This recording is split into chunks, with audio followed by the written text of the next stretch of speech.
સદા સેવ્યા શ્રીમદ ભાગવતી કથા. આ ભગવાનની કથાને સદા સેવન કરવા જેવી છે. કાલે કીધું હતું કે વ્યસન જીવનમાં રાખવું,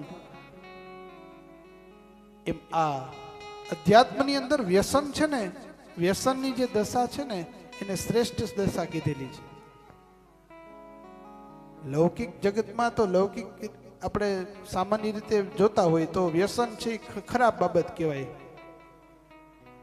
પણ અધ્યાત્મની અંદર ભક્તિ માર્ગની અંદર જે વ્યસન દશા છે ને એને શ્રેષ્ઠ બતાવી છે. ભગવાનના દર્શન વગર રહી ન શકે. એક માળા ન થઈ હોય ને તો આમ અજંપો થાય. ઘણાને જે આ નિત્યક્રમ હોય માળાનો કે પૂજાનો, એમાં જરા કંઈ ઓછું રહી ગયું હોય ને તો એને અજંપો થાય, એને મજા ન આવે. આ જે વ્યસન દશા છે ભક્તિ માર્ગમાં એને શ્રેષ્ઠ બતાવી છે. એમ આનું વ્યસન કરીએ, પરમાત્માના ચરણોનું વ્યસન કરીએ, નામનું વ્યસન કરીએ, ભજનનું વ્યસન કરીએ. ઘણા ભજનના રસિકો ના હોય, ક્યાંક જ્યાં ભગવાનના ભજન થતા હોય, જ્યાં ભગવાનનું કથા હાલતી હોય, બધે પહોંચી જાય. કારણ કે એ એના વગર રહી જ ન શકે. તમે ગમે એટલું એને કરો, અરે આમંત્રણ હોય કે ન હોય, એ આવે એટલે આવે છે, એને આવવાનું જ હોય.